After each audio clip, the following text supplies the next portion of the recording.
Welcome to WhatsApp batch. তো আজকের এই চ্যাপ্টারে মানে এই নিজে করিতে খুবই সহজ সহজ এক্সাম্পল আছে এবং এটা না সিম্পলি এই এক্সাম মানে এই সূত্র দিয়ে হয়ে যাবে। এই সূত্রটা দিয়ে কিন্তু সব অঙ্ক হয়ে যাবে। নিশ্চয়ই এই সূত্র আমি সবাইকে বলেছি, জানা আছে নিশ্চয়। তাও একবার বলে দিই।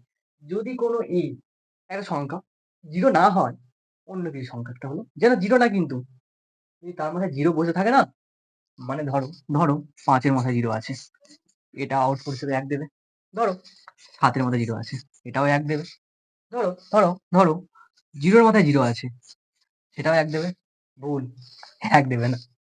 ঠিক আছে? সবার মনে আছে এটা নিশ্চয়ই? আমি বলেছিলাম এটা দেবে না কিন্তু। এটা যদি 0 না হয় যদি অন্য কোনো সংখ্যা হয়, আউটপুট ১ দেবেই। চলো ঝটাফট এই অঙ্কগুলো করে নাও। বলো কি হবে? ১১ এর মাথায় 0, ১১ টা কি 0? না তো, তাহলে উত্তর ১। বলো ১৩ এর মাথায় কত বসালে ১ হবে? আরে ১৩ এর মাথায় 0 বসিয়ে দাও, ১ হয়ে যাবে। এর মাথায় বলো, এর মাথায় কত বসালে ১ হবে? 0 বসিয়ে দাও, কমপ্লিট। বলো এটা কি হবে?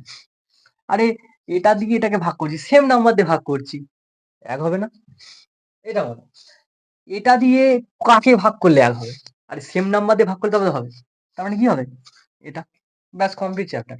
মানে সে এই কোর্সে নিজে করে এটা কমপ্লিট। চলো নেক্সট পরের দিন নেক্সট নিজে করে পোস্ট করে দেবো। ওকে? চলো।